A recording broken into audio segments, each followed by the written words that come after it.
Last night we gave an overview. What is the solution to poverty? Now, we said that the solution fell in three categories: the economic system, the government, and the cultural beliefs and values. And the three sessions that we propose or present today are going to cover those three areas. The first one this morning is going to say what economic system is most helpful for producing prosperity.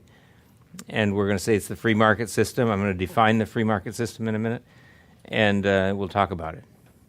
And the afternoon session that Barry and I do, the first afternoon session that we do, will be on what governmental safeguards are necessary to be sure that government serves the people and not just the rulers. So economic system, government, and then the last one we do is how do you change the cultural values in a country? Large change, or what has to be done. So right now, I'm going to talk about the moral advantages of the free market system. What we hear endlessly is a free market system is evil because it depends on greed. Barry and I disagree with that, and we think that not enough attention has been paid to the moral advantages that come when a country adopts a free market system. Well, you say, what is a free market system? It's an economic system in which people, not the government, decide what is bought and sold and what is produced. It's a simple answer. Free market system depends on, it's a system where people, not the government, decide what is bought and sold and what is produced. As opposed to a controlled economy where the government decides how many of each color of product and size of product are produced, decides where you can work and what jobs you have to work at and how much you get paid. The government controls everything. Now you say, isn't there a spectrum? Yes, there is. There's a spectrum of free market to total control. And for instance, just to show some extremes of that system, South Korea is close to a free market system. North Korea is totally communist totalitarian system. And we're saying, and the evidence proves this, that a free market system has many advantages. There are material advantages, but there are many moral advantages as well. Well, I mentioned North Korea and South Korea.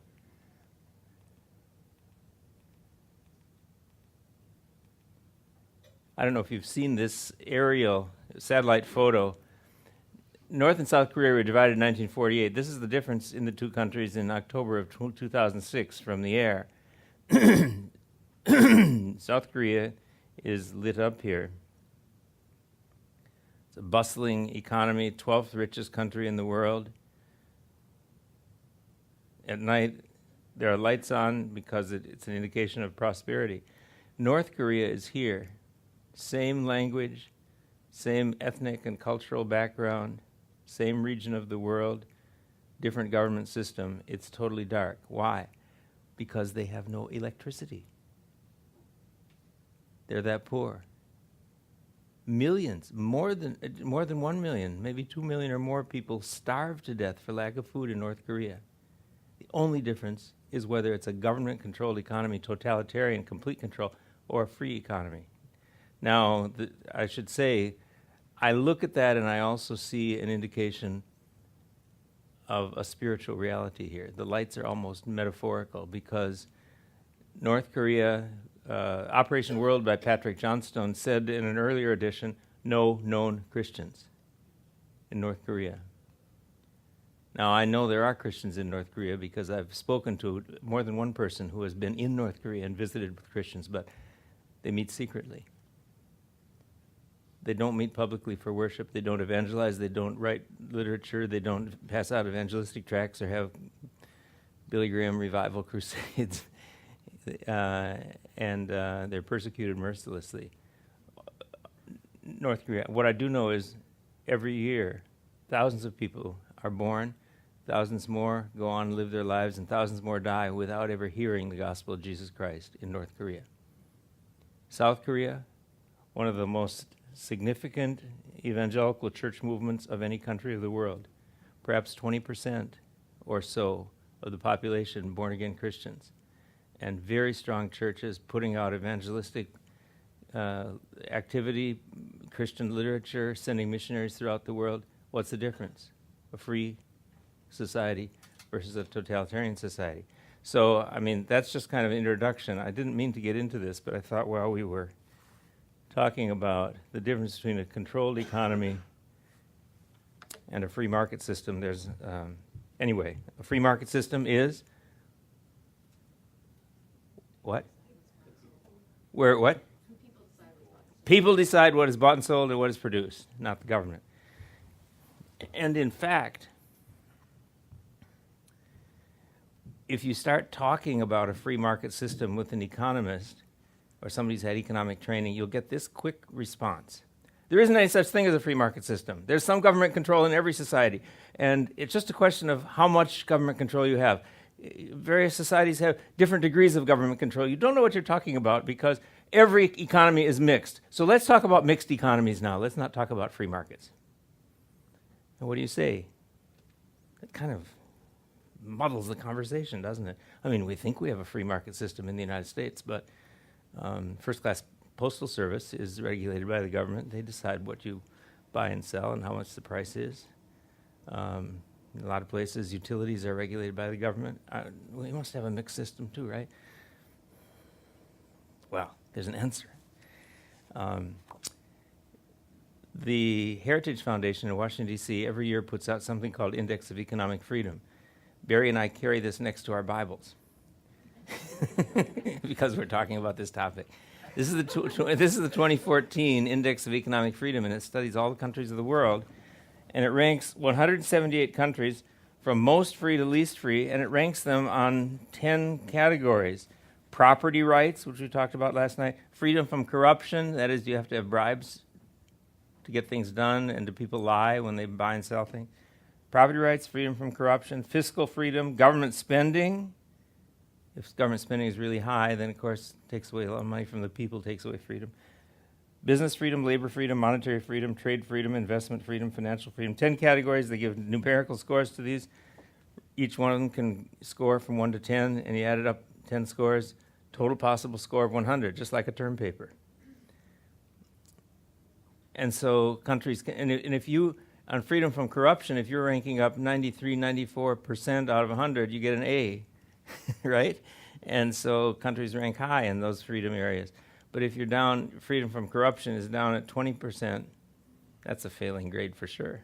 So they compile these. Most free country in the world, still ranked as an independent country, Hong Kong, then Singapore, Australia, Switzerland, New Zealand, Canada, Chile, Mauritius, Ireland, Denmark, Estonia, United States, 12. Sad. We keep dropping every year. Least free countries of the world, number 178 at the bottom, North Korea. 177, Cuba. 176, Zimbabwe, that's Robert Mugabe. 175, Venezuela, that's where the current pope came from. So what this index says is they take, say, the top 20, the scores from 80 to 100 are mostly free country. Oh, no, the top 20 or so are the mostly free economies. But anyway, it can be defined, it can be measured. So it isn't like a mystery. What is a free market? Okay, with that background, I want to say one more thing. When Barry and I were talking about this book and making these presentations, for a few months we were talking about the advantages, the moral advantages of capitalism, as opposed to communism, socialism, feudalism, mercantilism, etc. And we kept getting immense feedback from people who just had many negative connotations in their minds to the word capitalism. And especially we got that pushback in Europe, and especially in Hungary. We made some presentations, and we couldn't even get people to listen to what we were talking about because capitalism was a word that just raised too many issues with people. So we decided to abandon the word capitalism for the purpose of this book, and we use the word or the term free market instead. And we think it has a great advantage because free market carries an instinctive sense in the terms, carries an instinctive sense to people of what's the essence of what you're talking about in an economic system. It's people are free to decide what to buy and sell and what to produce. The word capitalism it has so many different senses, and it talks about capital. Capital is not the essence of a free market system. Freedom of choice is. And so why use the term capitalism that was invented first by Karl Marx, an enemy of the system, to talk about a system that he disagreed with, instead of a term that has positive connotations to people? So we're talking about a free market system. We agree with the many good defenses of capitalism in the sense of a free market system that have been written before, and some people will go on using the term capitalism, and we understand that, but for our purposes, we're not using it. Does that make sense? Okay. So now, moral advantages of the system. First of all, free markets do not make morally perfect people. Just a qualification. All have sinned and fall short of the glory of God, Romans 3:23. So Romans 3:23 reminds us that every economic system has sinful people in it, people who do morally wrong things. Free markets are not the cure for every conceivable human defect. So the question we should ask is not, do free markets make perfect people? Or can you point to some bad examples of misconduct by people in a free market? Of course you can, in any country of the world. The question is this: does a free market system tend to discourage and punish wrong behavior? And does it tend to encourage and reward virtuous behavior better than any other economic system? And to that, the answer is unequivocally yes.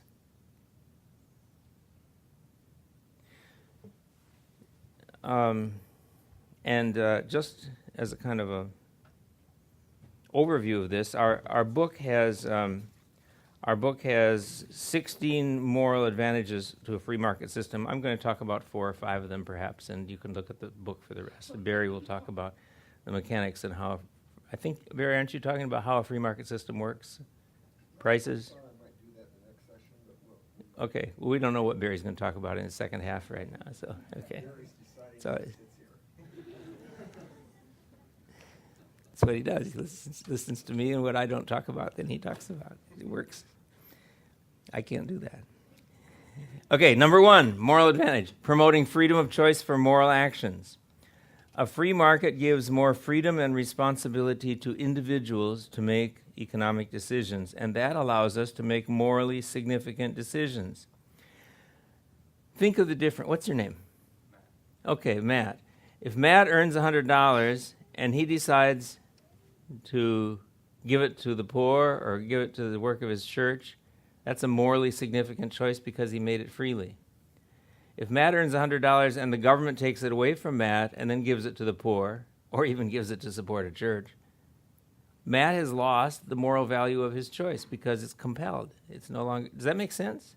When government takes money from you and decides how to spend it, you lose moral significance for your economic actions because you can't any longer act as a responsible steward for your possessions. Paul says, 1 Corinthians 4:2, it is required of stewards that they be found faithful. Margaret and I have been in Russia. Margaret and I and Barry and Mandy have been in China.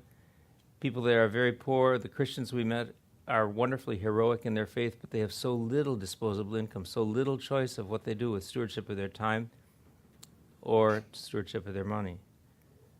An economic system should not control people's actions. It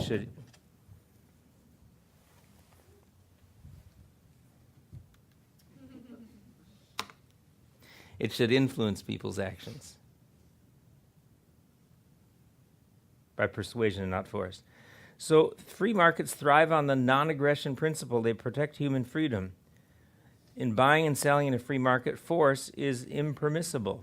It depends in a free market on voluntary exchanges. And I just want to remind you how much value the Bible places on freedom of voluntary choice. Look, I'm on the Southern Seminary campus. I am a 5-point Calvinist. I believe in God's sovereignty. I've written about this elsewhere. But I think with John Calvin it's all right to use the word free once it's rightly understood in terms of our choices. They're voluntary. We do what we choose to do. Free markets depend on voluntary choices, and the Bible places a high value on people's voluntary choices. From the moment that God put Adam and Eve in the garden and said, of the fruit of the tree of the knowledge of good and evil you shall not eat, for the day you eat of it you shall surely die, he gave them a choice, a freedom of choice. Or I put before you life and death, blessing and curse. Or Choose you this day whom you will serve, Joshua 24. As for me and my house, we will serve the Lord. Or in Revelation, the Spirit and the bride say, come, and let him who hears say, come, and let him who comes drink the water of life without price. There is an emphasis from Genesis to Revelation on the value of willing voluntary choices. And a free market system maximizes the opportunity to make those choices in an economic realm. By contrast, what's the opposite of freedom? It's slavery. The opposite of freedom is when government decides everything for you. It decides where you should work, what you can buy, what you can spend, how much money you get. That's a controlled economy. And that takes away the moral virtue of freedom of choice. That's number one, promotes freedom of choice for moral actions. Number two, a benefit, moral benefit of a free market system. It promotes freedom to pursue abstract or spiritual pursuits. That is, in a free market, the government doesn't assign you what career you're going to take up. You have freedom to choose that. Margaret and I have 3 sons. One of them decided to be an art major. We thought, oh, well. Not going to support himself, but, it's his choice. So he made that choice. Turns out he later taught himself programming. He's a web designer. He's making more on an annual salary than I've ever made. So the joke was on us, but it's so funny. People in a free market society can choose to pursue careers in music and become guitar players if they want, start a band. They can choose to pursue careers in theology or any other Christian ministry as a career or a part-time vocation, and they can choose to fund those things. No evangelical seminaries of any significance exist in government-controlled economies. 0. I've been in a seminary in Beijing, their premier seminary. It's just pathetic. Pathetic is the only word I can think of for it. No significant publishing houses exist in government-controlled economies, evangelical publishing houses. Or academic publications. When's the last time you read a significant exegetical article on a Bible verse from someone in a communist country? Probably never. Totalitarian countries generally do not produce people who have freedom to pursue abstract or spiritual pursuits. Nor do they have any significant evangelism of other countries. They don't have choice. And those things are not valuable to the controlled economy. So that's number 2, freedom to pursue abstract or spiritual pursuits. Number 3, free markets best promote personal integrity and truth-telling. When future voluntary exchanges are expected, individuals are more willing to do the right thing today. I've kept on going to the same Firestone auto dealer, auto repair place, Firestone Tire, in my neighborhood for all 13 years we've lived in Arizona. Why? Because when a problem with my car that I can't figure out can be fixed for $5, they say this is only a $5 cost. They tell me honestly, and I've had examples again. But I had another example of a car repair dealer who lied to me about a repair, and I'll never go back. Voluntary exchanges, the expectation of future voluntary exchanges promotes truth-telling. If the grocer says this is fresh bread, it was baked this morning, and you get home and it's stale, you just don't go back to that grocer, as long as you have freedom to choose another grocer. So freedom in personal choice in a market promotes personal integrity and truth-telling. We get a little example of that from the Index of Economic Freedom, where they have measures of freedom from corruption. You go down to the bottom of the list, the most unfree countries, they all have low scores on corruption. So Venezuela, Myanmar, 14 out of 100. You got 14% on your midterm exam, you're not doing too well. 14 out of 100 for Myanmar and freedom from corruption. That means people are regularly lying and demanding bribes in Myanmar. And Uzbekistan, 16. Venezuela, 20. Russia, 21. Zimbabwe, 24. Huge corruption, just endemic in these unfree societies. Where you get high scores on freedom from corruption? In free countries with free markets. Denmark, 93, New Zealand, 93, Singapore, 93, Canada, 89, Netherlands, 88. Those are among the highest ever. Not that there are no corrupt people in those societies, but the free market promotes choice, personal integrity, and promotes truth-telling.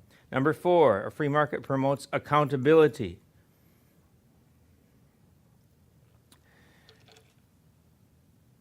Earlier this month, Barry and I were traveling to Cedarville University in Ohio, and they were putting us up in a hotel in Springfield, which is not too far from Cedarville. As we were driving toward the hotel, Barry said something like, "You think this will be an okay hotel to stay in?" And I said, "Barry, it's a Marriott. I've never stayed in a bad Marriott in my life. They have brand identity to protect, and every employee is rewarded for helping to protect that brand identity." And it was a great hotel. It was quiet. It was clean. Everything was neat. I mean, I love staying at Marriott's because they do hotels right. Okay? There's a system that and if they stop, I hope I'm not insulting anybody here, but I was in the Charlotte airport and I bought a Quiznos sandwich once that was horrible. And I just don't go back to Quiznos anymore. And they're having financial problems. Why? They didn't have accountability. Means you do a bad job, you lose. So free markets promote accountability. 5th, and I'm coming to an end here because I want to give Barry time now too. Promoting earned success. Promoting earned success. Recent research, especially by Arthur Brooks, now president of the American Enterprise Institute, says that extensive sociological study shows that the primary economic factor in making people happy is not money, but earned success. He said earned success means having responsibility and then doing well at it. And when I started talking about this with a student who was my teaching assistant at Phoenix Seminary once, he said, "Let me give you an example." I knew a little bit of his background. When he was in high school, he began dealing drugs, writing fraudulent checks, went to jail. In fact, I don't know if you know about Joe Arpaio's notorious tent city outside of Phoenix, but he was in Joe Arpaio's tent city. And after a while, he got out. Somehow, he got a job at Wendy's. And one day, his manager came by and said, "You're doing a good job keeping the French fries hot." He said that was revolutionary. He realized that he had a job and he was responsible and he was doing well at it. And he thought, if I keep keeping the French fries hot, I might get to be a shift manager. And maybe I could even manage a Wendy's myself someday. Turned out he became a believer. He finished high school. He went to Arizona State University, got straight A's all the way through, came to Phoenix Seminary, straight A's, was my teaching assistant. Now he's second year at Cornell University Law School. Earned success. Free markets best promote the opportunity to have earned success. In a controlled economy, you have so many regulations, you can't hire or fire people for their job performance, but only by political connections. A free market system allows everyone the possibility to try different ideas and occupations and end up with things they do well. Well, I'm just going to say, as far as greed is concerned, Barry and I say a free market system does not depend on greed. It depends on people exercising self-interest. And self-interest in Scripture is a morally good thing. It can be used to excess, and then it becomes greed. But I see Ann Bradley in the back nodding her head.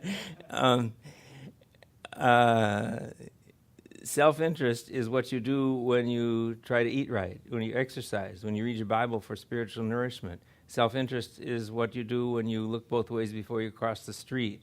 Self-interest is working so that you get reward for that work. There's nothing wrong with that. God has set up the system of the universe so it encourages accountability and responsibility in us to have earned success and to use self-interest for good.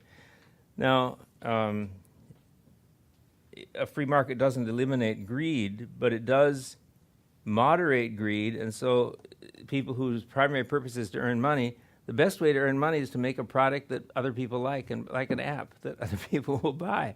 And so greed is channeled into productive purposes in many ways, but it depends on self-interest. And then I'm going to mention one more and I'll be done. Free markets number 10, encourage prioritizing the wants of others. The free market leads to competition, and maybe you've grown up in an American educational system in which competition is a swear word and you're not supposed to say it or like it or anything. But you know what competition is? Competition is a good thing when it prompts a company to improve everything it can to satisfy a consumer. Free market competition is not about destroying a competitor, but about better satisfying consumers, and that's that begins to sound very much like loving your neighbor as yourself, doing good for others.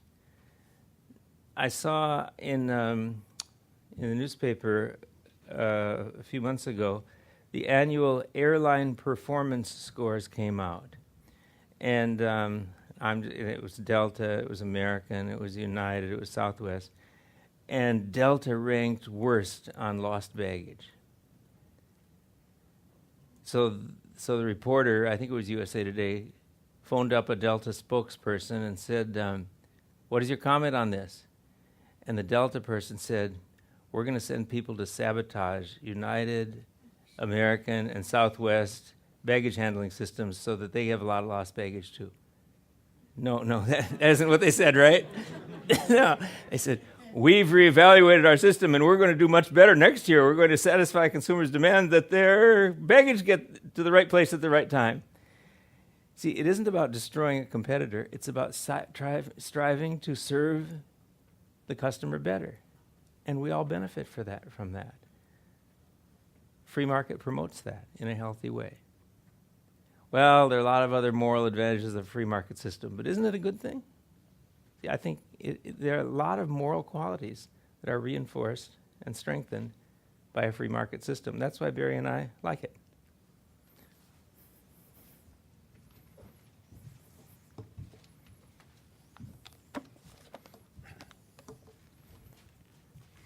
Thanks, Wayne. Mm-hmm. It is so brazen just to come up and stand and say, poverty of nations, poverty of nations. So, unbiased. Are you ready for something unbiased? Maybe one of the greatest economic books ever written was The Wealth of Nations by Adam Smith in 1776. That's when he wrote it. And that has carried the day for almost 250 years. In my heart of hearts, I think this book, The Poverty of Nations, is going to carry the day for 100 years. I believe that. Everything that Wayne said, you heard the first sentence, second sentence. Now add 2-3 paragraphs right under that just to kind of solidify it, give more examples and punch it home. Then Wayne would say this, 2, 3, 4 sentences, but now add 2 or 3 more paragraphs. That's what you get in the book. That's what you get in the book. That's where you get the book. It'll be one of your favorite books of all time. Okay, so that's brazen, that's brazen, that's brazen.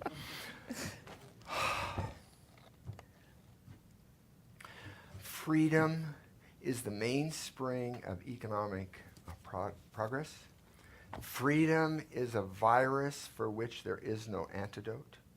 Freedom is a country's best investment. Free markets are a miraculous instrument of communication. The free market is a stupendous transmitter of ideas while determining value.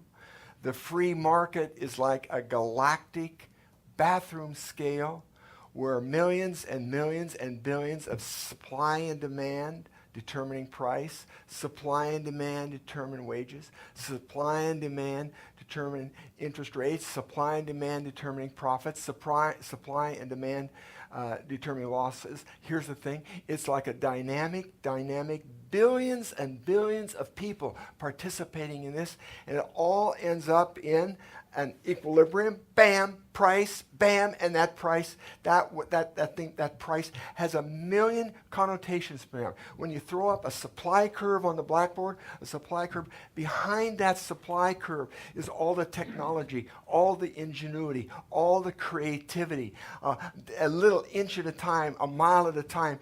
And so it is unbelievable just to throw up that supply curve, much less than put in a demand curve and find the equilibrium point and find the point called equilibrium price. And that price is the signal. It's what Adam Smith called the invisible hand of the market. It's dynamic. It's complicated. It cannot be understood by the human mind.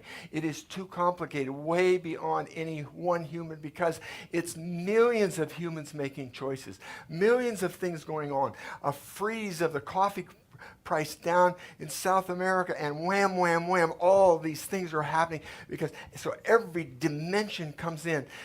So no one person, no one group could ever figure out here. So that's why this is so absolutely, absolutely beautiful. Now, here I am standing for you. What a privilege. What a privilege to get to stand before you. Now, would I like to grab some more of this economics and just pound it in. Yes, I would, but I'm not going to. You know why I'm not going to? Because I want to do something that I think in a spiritual sense is even more important than making little economists out of you. And I like to make that clarify too. I like to say microeconomists, because to say economists in a general term, this is the most confused group of folks in the world, macroeconomists. These macroeconomists that are running the Federal Reserve System, that are in the White House now, you couldn't find a bigger bunch of goofballs in the whole world. They're living in fantasy. It's a fantasy world that they're going to try to tell you and me that income is a function of consumption, investment, and government, and that government is as important as investment and consumption. They're going to try to tell you that the government multiplier is bigger than the consumption multiplier. The investment, the government multiplier is bigger than the investment multiplier. Translated, the more money that you can get to government so they can spend it has more impact on the economy. I would tell my dad that. Finance is a good part of my degrees. Kept saying, what is a Keynesian economics? Dad, tax the rich, give to the poor. Dad, let government spend it. Dad, government is benevolent. They know where it'll have more impact. The government multiplier is bigger. Finally, my dad just couldn't take it anymore. He couldn't take it. I've got 3 degrees in economics. I'm a genius. I know everything. There's nothing that I don't know. And my dad says, get your out of here. And so out I go. I apologize for using that word, but that's why say get your butt out of here when that's what he said. So I had to do it that way. I know where I am. We don't use that kind of language, but that's exactly what he said. He said, but out of here. And I kind of finished my breakfast. And I walked out, I walked to the kitchen door, and I said, I'll be seeing you, pal. Bam! And I slammed the door. 5 years out of my dad's life. What an idiot! My dad with no education understands that the government multiplier is not bigger than the consumption. My dad without any education knows that before government can do anything, it first must tax. Before government can do anything, it's got to take your money first. What in heaven's name are we thinking? The government with more of a multiplier than the consumption multiplier. But that's how Obama learned it at Harvard. That's the way it's taught in most secular economics departments. C plus I plus G equals income.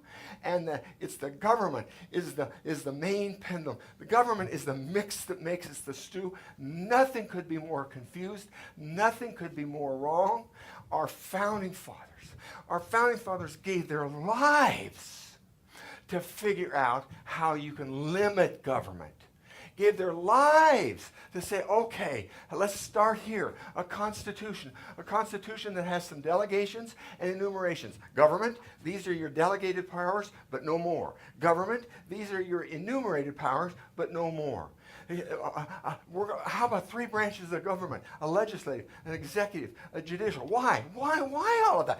To limit government. To have state versus federal, somehow counteracting, somehow try, what? To limit government. The Founding Fathers knew that. A bigger government means a smaller citizen, period. A bigger government means a smaller individual, period. They knew that.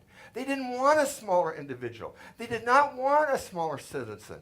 They did not want government. So when Thomas Jefferson comes up with this idea of endowed by our Creator with certain number of rights. Oh, really? Not endowed by government, not endowed by politics, not endowed by wealth, not endowed by education. No. Endowed by our Creator. Oh, this whole new government is going to take a whole new centerpiece here. It's not going to be government. It's not going to be politics.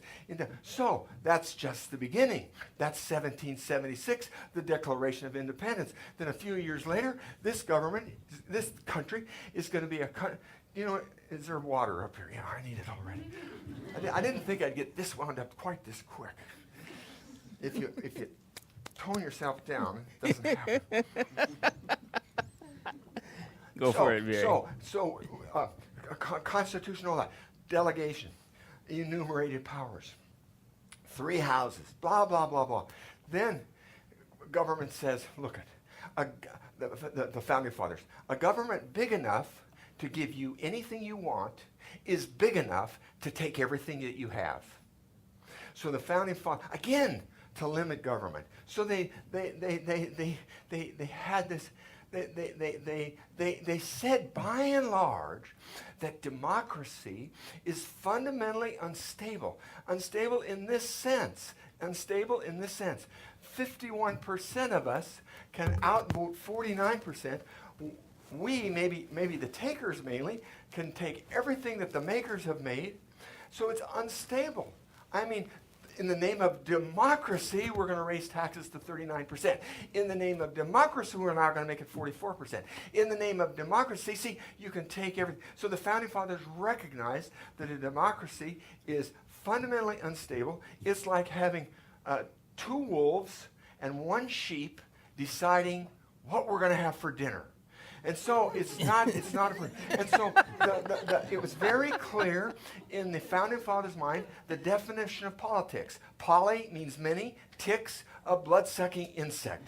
So they had it. They had it right. Okay, so now we're going to limit government? No. So now back to Jefferson, 1787. We're going to be a country of property owners. Now why is this so clear? Now, of course, Jefferson gets the idea from John Locke. It was John Locke who said in about 1670, 1680, John Locke said that private property is the bulwark of freedom. I started out here. Freedom is the mainspring. Freedom is a virus. Freedom is a country's best investment. You heard me. The free market is miraculous. The free market is stupendous.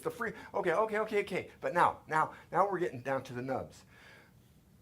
The private property is the bulwark, John Locke said, of freedom. Private property.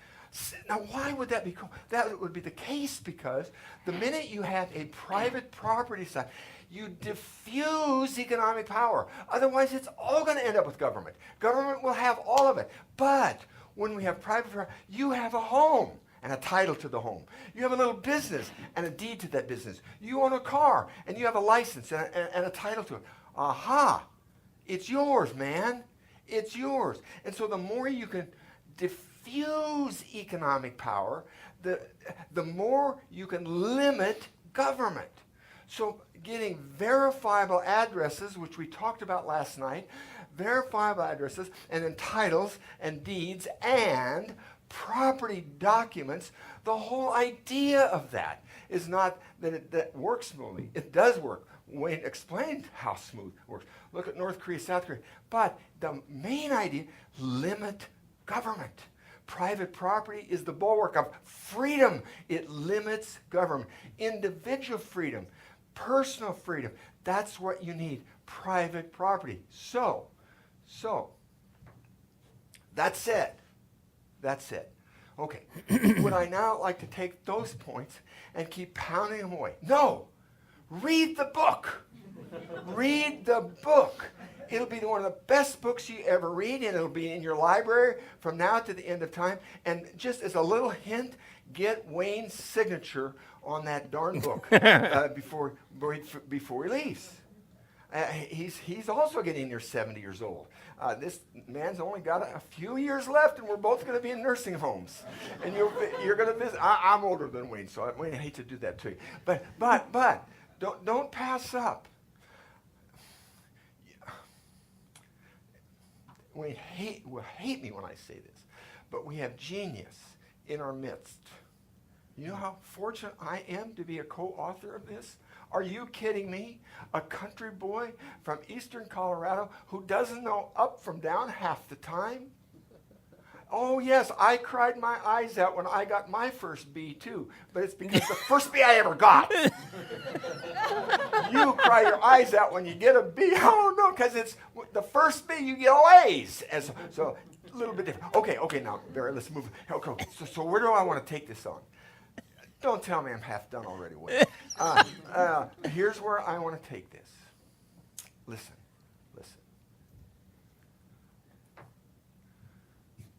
For you all, there is nothing that I want more for you all.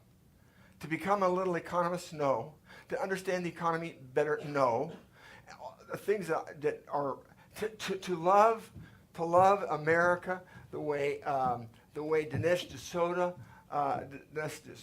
loves America. Loves America. Of course, I want you to love America. It's a great place. Blah, blah. But is that going to be my desire this morning? That you come out with a love affair of America? No. A love affair with Jesus. Now, here's the tricky thing, though. When you're in a seminary and in around it, and it's all of what it is consuming, it can be so easy to substitute things for the love of Jesus. To substitute, I'm going to memorize Psalm 1, I'm going to memorize Psalm 9, I'm going to memorize Psalm 51, I'm going to memorize Psalm 139. I've done that. And it's not unimportant. Don't get me wrong, it's not unimportant. 1 Corinthians 13. I did the chapel service for Arizona Christian University a couple weeks, and I started out, and I did the first 13 verses as meaningful as I could with 1 Corinthians 13. Okay, so look at that dude. He's got a tie on, he's got a suit on, and he knows 1 Corinthians 13. Good for him, and there's nothing wrong with that. Please understand there's nothing. But you can get caught in the academics, you can get caught in the books, you can get caught in the memorization, you can get caught, and it's like a vice. It'll start gripping you down, and all of a sudden it takes the very joy of your Christian life out. It's our love for Jesus. It's understanding that in God's kingdom, the way up is down. This is so opposite everything I teach in economics. Early bird gets the worm. Be proactive. Not to decide is to decide. Not to do it is to do blah, blah, blah, blah, blah. All those things. Beans. In God's kingdom, the way up is down. Now, now here's the first true truth that's come in my talk so far. This is absolute true truth. On your way up the ladder, whatever that would be, I guarantee you will be passing Jesus on the way down. The first shall be last. There's victory in defeat. The Beatitudes. Blessed are the poor in spirit. Blessed are the merciful. Humble. Do nothing out of selfish ambition or vain conceit, but in everything with humility consider others more important than yourself. Love, patience, kindness, humility, love. Have the same attitude that it was Christ Jesus, in that though he was God, did not consider equality with God as something to be grasped, but he was willing to become nothing. He becomes a man. He walks among us. He becomes obedient to death, even death on a cross. Humble. Jesus, the prodigal son, teaches us. Why does he give us that parable? That prodigal son deserved to get his butt kicked over the moon. He takes 1/3 of the family wealth and poops it away. Comes home. His dad meets him with a ring, a robe, and a feast. Grace. Undeserved, unmerited. Got it. You bet. Undeserved, unmerited, unearned grace. Jesus giving the parable of the landowner, denarius to the guy that comes to work in the morning, and after they've all worked different times, including a guy that comes on right before quitting time. Now he pays them all, and he gives this guy right before quitting time the same amount of money as he gave the guy that was there at 8 o'clock in the morning and worked all day long. And the guy that says, "Hey, what is this? I've worked all day." Hey, but you agreed for a denarius. Jesus is not trying to give us some management seminar here. He's trying to show us what grace is about. Grace is even the guy that comes on. Grace is that thief hanging on the cross. The one thief says, "If you're the Son of God, get us down from here." The other thief says, "This is a good man. This is a good man. He's done nothing wrong. Will you remember me when you come into your kingdom?" He says to Jesus. And what does Jesus say to him? Today, thou shalt be with me in paradise. Get it? Do you get it? Do you see the grace? So, you, as you're moving through seminar, how easy it is to get caught up in some other things and miss the main idea here. The main idea is our need for Jesus. The main idea is to be able to see our own sinfulness. The main idea here is that the Apostle Paul at the end of his ministry says, "I'm the greatest of sinners." To see that we don't stand in some kind of a righteous position, but we too are at the foot of the cross, pleading for God's mercy, and so thankful for his mercy, and so thankful for his grace. So we're always growing in Jesus, growing in him, growing in love. Oh yeah, I know, Wayne. So that's my little opening. I get 3 more times today.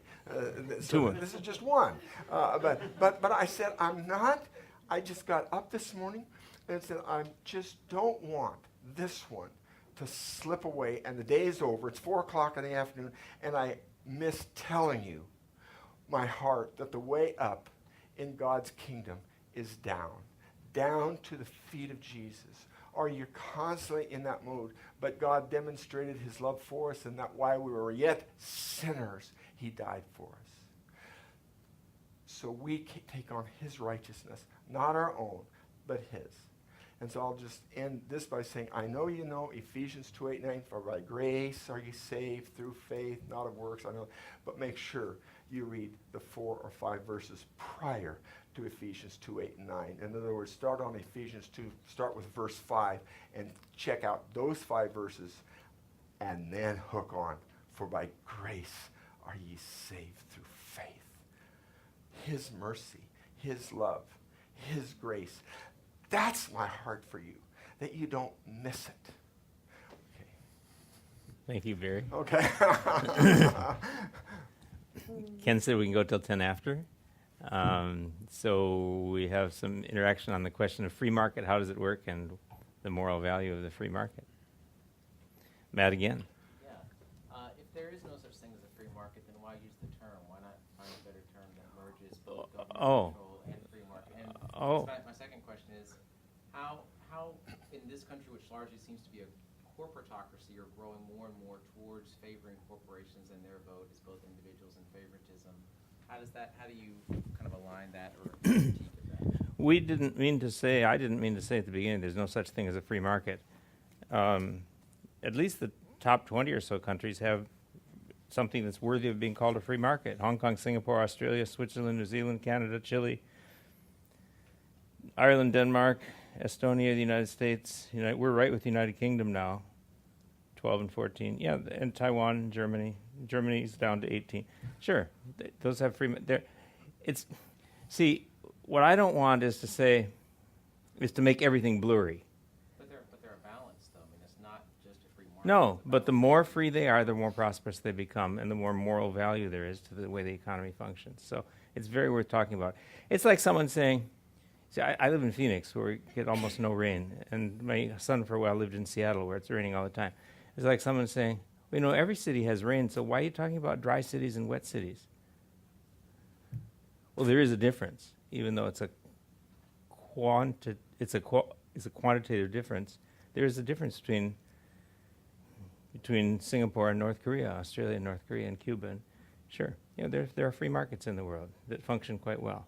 They could always do better, but we're not going to get perfection in this age. So. And corporatocracy, do you think that's a concern in this country, in considering the way, the influence it has on government as well? Well, you know, I spent some time recently with Ron Sider's book, Rich Christians in an Age of Hunger. And the major message you get from his book is corporations are evil. That's what you get from the media today as well. And you can just focus. It'd be like a replay reel of all the mistakes, all the times that Derek Jeter struck out or bobbled the ball in the infield. And then you play 15 or 20 of those over his career and say what a horrible player he is. Yeah, you can focus on the negatives forever. Corporatocracy is just a big word. Look it. If there was really corporatocracy, tell me why that the corporate tax rate is the highest in the world. The 35% corporate tax rate in America is the highest in the world. So if there was really corporatocracy, you don't think they would have the power using the political process? No, 30, 25, 20, 15. See, corporate tax rates are out the world now, are all going down, and they're kind of landing at about 15 to 20%. I just came from Calgary, Canada, and we were visiting about the province of Alberta, where Calgary is the biggest city, and they've got the corporate tax down to 15% in Alberta, 15%. And I tell you, boy, is there excitement and all the rest as far as economics. So if there's really a corporatocracy, explain why then we're taxing these people out of our minds. Yeah. So I don't just. It's just a cute word that and the people are using. Government regulation of corporations is greater than it's ever been in the United States. Oh my gosh, they've got. So we've got. It's no fun running a corporate anymore. You've got to fill in. I was with Ernst & Young this week in Phoenix, where they're going through the Obamacare, and what they're going to require of people in Obamacare, and all the 1,000 people in the audience want to do is. Just give us a knife and some razor blades now. We're going to go ahead and slit our wrists and slit our throat. Are you kidding me? You're going to bring all this firepower? And now the speaker said, and if any of you think you're going to get away from us, the IRS is going to be increased by 16,000. 16,000 new IRS agents to monitor you even closer. And the corporate people just want to vomit right there on their spots. I mean, corporatocracy? Okay. And yes. Okay, next question. You persuaded me. Hear it all the time. And that it were true. I have two questions. One of the points that you have mentioned is that cultural values and beliefs must be conducive for growth. Yes. And you have hinted that probably Christian worldview is most conducive for this Yes. growth. And even if we look at the map, we can see that most of the prosperous countries Yes. have some influence of Christianity. Yeah. And I was wondering, what is the case with Japan? What makes Right. it so prosperous? Japan has a form of Buddhism that makes work into a religion, and that will make you prosperous. But they've lost the Christian ideal of rest and leisure and enjoyment. So they have high degree of suicide, high degree of family breakdown. But you don't have to be explicitly Christian to have values that promote prosperity, and Japan has that. The second one is, and it takes time for a culture, like to change their belief and their Yep. cultural values. Yeah. So, and one of the things that you have stressed is the importance of having a title. Yeah. Title. Like my context, I belong to a tribe, and I'm from India. Oh. We don't have value for our land, Right. which is our main resource. Yep. So if we go to a bank to borrow, they don't recognize our land. Right. It doesn't have value. You don't have documented property rights. Right. So in this kind of situation, as Christians, should we not help them Yes. while they're in the process of growth? Yes. Instead of saying, like helping them doesn't Yes. really. Yes, I agree. Okay. Yeah, since India, did you say? I had the chance to listen in person to Prime Minister Singh a number of years ago. And here was his speech. He's talking to really 1.3 billion people. Not in this speech, maybe only a couple thousand, but a billion heard this speech. He said this: why is it that Indians from India are the richest demographic group in the Silicon Valley, California? Why is it that Indians from India are the richest demographic group from Cape Town, South Africa? Why is it Indians from India create most of the wealth in Kenya, 70% of the wealth in this African country called Kenya? So that wherever we go, Indians for India do very, very well, except in India. And he said, listen, I was born a Hindu, I'll die a Hindu, I believe in Hinduism, but that doesn't mean that Hinduism is correct on every single point. And to put entrepreneurs and business people only one step above the untouchables in the caste system is ridiculous. And he says do you know what they do in America? They celebrate entrepreneurs. They celebrate entrepreneurs. So not only think they're untouchable, that they sell. So his point to his country is, we better be rethinking this. Well, let me tell you, when the prime minister of a country is talking, it's one thing to Barry and Wayne to go in and talk to some leaders. But they've got to hear it, they've got to understand it, and pretty soon even the prime minister of Albania came to understand. He hadn't heard about doing 20 and 30-year leases on that beach land. He's now heard it. They're doing it, etc. So that's exciting. That's exciting. So, like, culture is the hardest. We say that, chapter 9. It's the last chapter in our book on values. It's the hardest thing to change, no doubt about it. But interestingly, it can be done. Japan, agricultural nation, and yet Japan changes its culture. South Korea, same thing. So country after country after country. They can do it, they will do it, but it really does have to come from kind of high up, although it doesn't hurt to always be reinforced by the church and people down here either. And let me add, as a theology professor, that part of my conviction that what we're saying in this book has a hope of being persuasive is that throughout the last 2,000 years, the gospel has come to various cultures and various societies in the world, and it has changed them. So first people become born-again believers by having faith in Christ. But then the teachings of Scripture change people's hearts. And barbarians and Germanic hordes and Viking raiders, etc., become transformed by the gospel. And eventually the educational system is transformed, the value system is transformed, the culture is transformed, and we're just hoping that continues as the Word of God has power to transform all of life. That's one thing I want to say. And before I've got time for probably 2 more questions, but we've been talking about free market. We list 6 components necessary for a free market: private property, documented ownership of private property, rule of law, so that free market doesn't mean the Wild West and anarchy. Free market means criminals are punished. Okay? And if you break a contract, you pay a fine, etc. So rule of law, fair court system, so that you can't bribe the judge, so that contracts can be enforced. So what do we have? A stable currency, Low tax rates. low tax rates. So we got 6 things: property, documents of property, low tax rates, stable currency, rule of law, and fair courts. So those 6 things, and then you've got a functioning free market. That's what we mean. Okay. My fault. We went over time. We got some great session. I can hardly wait for the 10:30 session to begin. It's going to be terrific.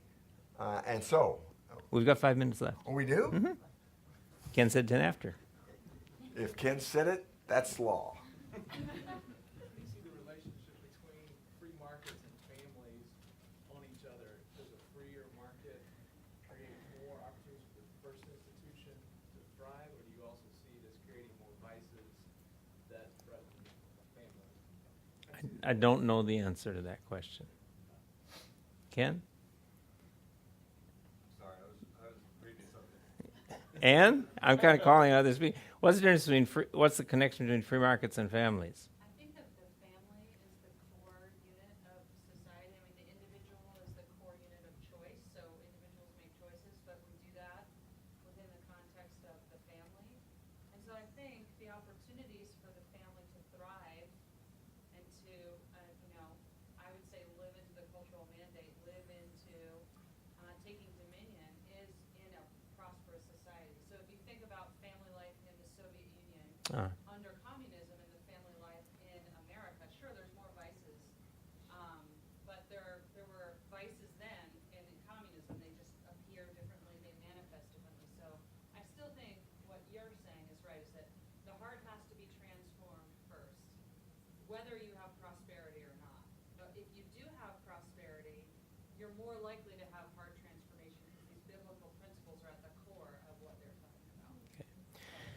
And Jeff, are you running who's running the slides here? Somebody back? What's your name? Drew. Yeah, I can't get this to turn that off. Okay. You want to completely off? Hit the letter B.